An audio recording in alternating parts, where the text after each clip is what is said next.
Hi, I'm Karen Russell. I'm with Kristen Carmela.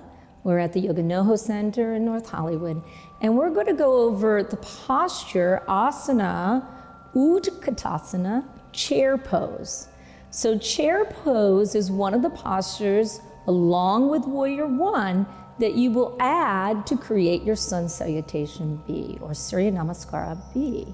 Utkatasana looks very easy. It's one of those postures I love to teach because people will think, oh, they're just sitting in that chair. It takes a lot of energy.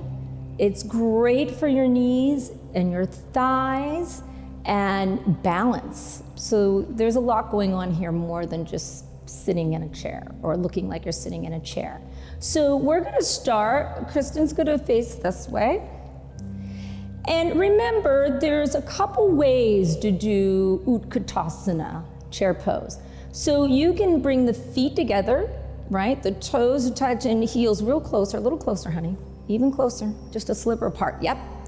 So if you feel like you have really great balance and you can really root into the four corners of the feet as you squat down, this is wonderful. Now, if you feel like you need more balance, you need more stability, then bring your feet hip width apart, and Kristen, show them hip width. And remember, hip width isn't your curvy hips, right? It starts at the line of your aces, right? Right at the hip bone going all the way down.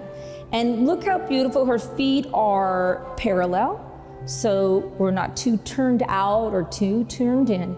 Now, if you're going to do Utkatasana chair pose with your feet hip width apart, make sure that the knees don't bow in, okay? So that's a challenge. Sometimes you can put a block in the top of your thighs, and we'll talk about that as an option too. So first, let's show it with the toes to big toes to touch, heels sliver apart. Good. And she's feeling rooted on the four corners of her feet. She's doing that check, right, from Tadasana, mountain pose, right? Her navel is drawn in, right? Frontal hip bones up, thighs are lifted up energy-wise as you're rooting down through the feet. Flesh of the buttocks roots down to the heels, and the shoulders are on the back. So shoulder blades root down to the back without puffing the heart up too much. So soften the heart and widen the collarbones. On an inhalation, she's gonna inhale, bend her knees, lift her arms up into chair pose. Okay. So I'm not gonna have her stay here too long, but we will talk about this. So, root down through the four corners of the feet.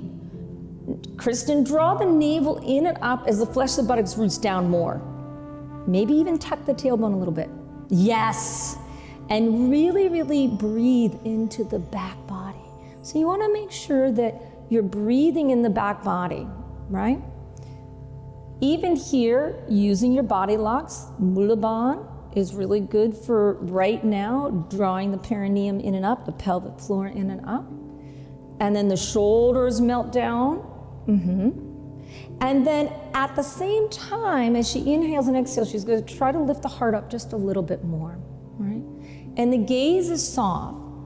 Right? Now, in some schools of yoga, the gaze might be up. I could try to not break the line of energy of the cervical spine. That's just my preference, but you can try both ways. Then she keeps rooting down. She's gonna take a few more breaths. So rooting down the four corners of the feet. Navel draws in and up. Yes, wow, big difference. And you can even breathe in the back body. Remember, your breath, you can focus your breath in an area where it needs that extra love. Shoulders down the back a little bit more, heart lifts. Inhale, one more breath. Exhale, forward fold. And I'm sure she's loving that forward fold right now, huh? So once you get into a posture like that, and Kristen, you can forward fold for a moment because I'm sure it feels good. For Utkatasana chair pose, a lot of energy is on the thighs. A lot of energy is on the knees. So this is actually a great posture for people who have knee issues, who are weak in the thighs, but those are the people that are not gonna wanna do this. If at all that you feel, strained, you don't have to bend your knees so much. You can only bend your knees a little bit. And then every day you can go a little deeper and a little deeper. The most important thing with this posture is that you're rooting down through the feet, that you're drawing the navel in and up, and that the shoulders are down, and that you have that stability. And you'll get stronger and stronger. And use your bandhas. You can use your bandhas in this one, so Mula Bandh. And this is part of the beginning of our Surya Namaskara, B. And we'll put that all together for you. There's one thing I want to show you that you can use in your Utkatasana chair pose. You can take a block. Kristen, you want to take this block?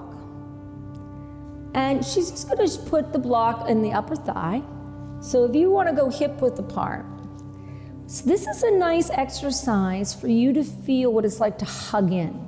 So if she really squeezes the block, that's the energy you need throughout most of your postures. So inhale, bend the knees, arms up to the sky, Utkatasana chair pose, right? So, and a beautiful tailbone action. So I don't know if you saw that, but she drew the tailbone down towards the heels, navel's in, shoulders back.